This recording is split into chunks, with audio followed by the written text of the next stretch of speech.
Either way, though, I think we're getting to a point where it's like debatable. It's not an unwinnable matchup by any stretch for Marth. I don't think it's a matchup where Marth needs to have like a secondary anything. I think if you main Marth and you learn it, it's a perfectly viable matchup. More viable than most of Falcon's matchups in the top tier spectrum anyway. Ooh, we saw a crouch cancel on the dash attack, which was a good thing. He didn't quite punish with the crouch cancel though.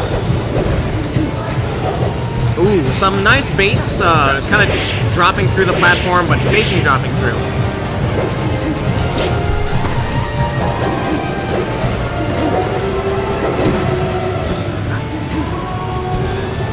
But this Sheik, again, I feel like I've seen this Sheik before, and right now he's looking pretty good. He's taking the first stock. I like some of the things I see him doing, whether it's kind of using the platform to move around, bait some things out from Marth. He's going to try to recover here, but gets hit. Did not actually up B there, so he never got the invincibility frames from up B.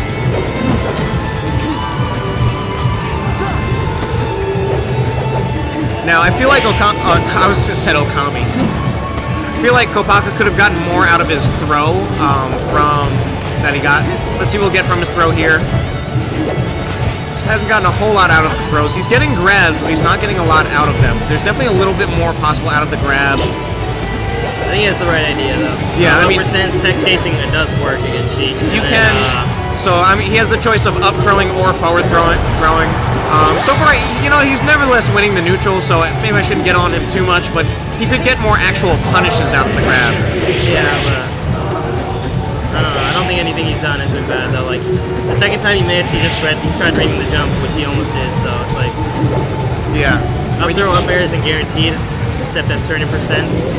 And most Sheiks, when they get up thrown, their natural instinct is going to be jump out of it. So there are certain percents where follow-ups are actually guaranteed from up throw with Marth. It's very specific percents. You need to read the Cardano guide about it. Have you heard of that? Yeah, I've heard about it. Yeah, so very specific percents. Tech chasing Sheik is also very viable with Marth, which is actually what I like to do a lot of the time. Oh! Yeah, kind of exposed himself there. Might have been better for him to fade back a little and then just go for the up B to the edge. Might have been a little safer with the invulnerability, but it's over now. Ooh, that roll had to be accidental. There's no reason to roll there. Up throwing onto a platform is pretty good because then you can actually get definitely a legit punish if you just time your basically punish on their tech or even their no tech. But Toki, yeah, good edge guard. It is possible to pretty quickly actually take out Marth's stocks at most percents if you can actually get him off the stage and just like back air him. Yeah, Sheik has so many options of edge guarding Marth. It's hard for Marth to get around that long Sheik leg. It's both long and it lasts for a very long time. Yep, and then she's got the needles.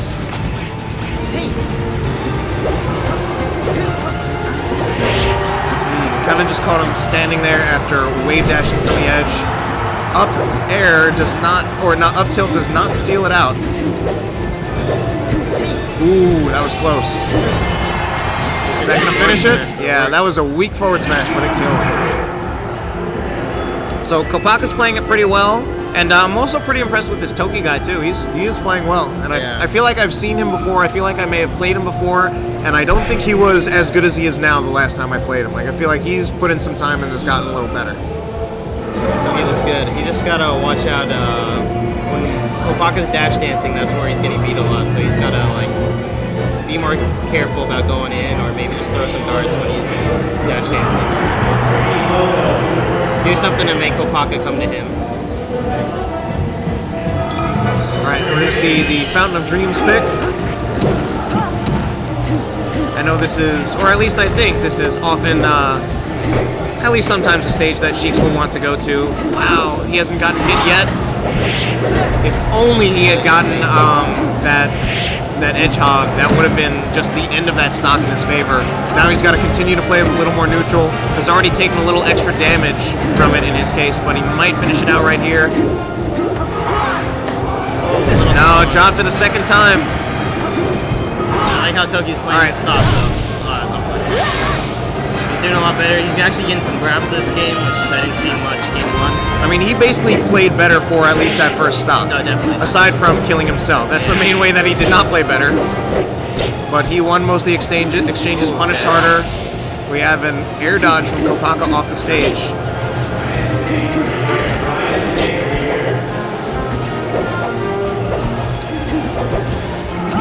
I think the part we're seeing right here is part of what's a little bit tough for Sheik when if Marth is just kind of staying outside of a range, spaces forward air and down tilt well, and just kind of runs away at times. It can be hard for Sheik to get in. And I think that's the main thing that some people think makes this a little bit more in Marth's favor potentially. But man, Toki, for as well as he's been playing in terms of actually fighting, unfortunately his SDs, I believe he has 2 of them now in this game, have been keeping this even. Yeah, he's dropping some pretty easy edge guards. But besides that, I like how he's playing the matchup this game. He's getting a lot of mileage off crouch canceling. And he's spacing a lot better, getting more grabs, so. I mean, even there, he got some space back airs. I felt like some of those were not really guaranteed combo follow-ups, but they just work because of like his spacing. One thing that unfortunately hasn't been on point though is sealing the edge guards right there. He's missing a lot of them. Should be it though. All right, if he can like do the right thing here, seal it out, does not quite get it. All right, so that's game 2. 1-1. Toki, despite it was definitely a rough game 2 for him, not the most smoothly played, but played well enough for him to take that game. And it's 1-1. This could, you know, to quote a famous player who I know you know very well, this could go either way. Yeah. Although I wonder if it's also a possibility that Kopaka could switch characters. At this point right possible. I hope he sticks it through. The last 2 games have been close in terms of stock count, but I feel like that last game in particular, the momentum felt pretty strongly in favor of Toki. Yeah, definitely. He definitely got outplayed game 2, but he also outplayed Toki game 1. So. Yeah, and he won that one straight up. He won that one pretty legit. I don't think there's any reason to panic after getting beat 1 game. Yeah, I mean, I don't know what goes through the minds of some people who actually have multiple characters that they can play at roughly the same level. For me, my secondaries, even if they're decent, are not as good as my main, or they just don't cover any matchups that would make it worthwhile. It's an interesting stage. So I'm actually surprised to not see this banned. I wonder what Toki banned. I would assume FD. I think that's a really good Marth stage in this matchup. Yeah, I mean FD, personally, as a Marth player, I would rather play on this stage than FD, but since this stage is usually banned, I'll play on FD. Yeah, makes sense. A lot of Marths don't like FD that much, actually. Like, Ken's not a big FD fan either. But I think this might be a Does he mean in general or for Sheik? He's in general. I definitely like this better for this matchup, and there are definitely things I don't like as much about FD in this matchup compared to this stage. But overall, I will take a Sheik to FD if I have already won on Battlefield and if they ban this stage. Kopaka's playing really well so far. This is where you gotta take advantage. Oh yeah. Keep Sheik in the air. Yeah, he got that series of up airs, which is definitely a big thing that Marth wants to look for. We also saw kind of one of Sheik's ways of getting down, which is using the neutral air. It's of course going to be outranged by Marth, but it just has so many active frames that if Marth's timing is off, she'll end up kind of falling on top of him and hitting him. So Sheik at high percent on her it's her second stock. She's got 3 left. What throw are we going to see here? Nice grab. So those low percent punishes from Sheik, they almost don't seem... Well, all right, we're getting a good punish now. So it really seemed like the up tilt in that case worked out a lot better than the forward tilt for starting a combo. Yeah, generally you never want to forward tilt. I've actually heard people say this, and it seems to be true that forward tilting Marth at a lower percent, it's almost like going to end your combo instead of start it. Now, once you get Marth to like maybe 60, 70, 80%, forward tilt's actually going to be good because that'll just lead to a forward air. and then you can just get them off the stage.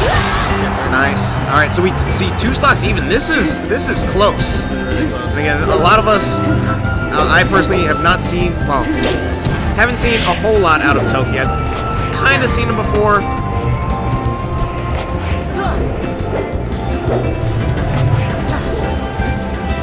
Nice weight. Now it seems like Kopaka is mostly doing up throw and then waiting for the double jump.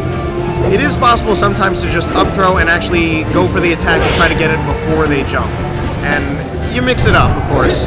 I've definitely done a lot of the former before. Ooh, a little too slow in that punish.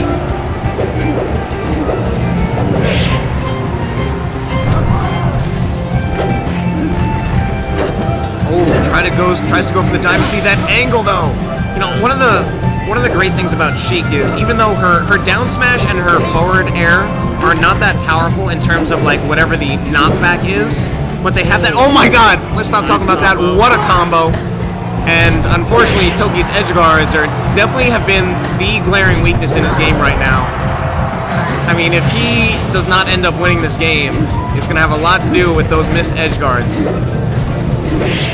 Because he had an incredible combo to just get him off the stage, and now he's kind of back to losing neutral. All right, got the dash attack, but didn't get anything out of it. Oh, nice pullback. I mean, unfortunately, Toki is now losing neutral. He's been losing neutral. And he's having trouble getting into Marth's range, but gets a space fair and takes it. Oh, man. So Toki over Kopaka.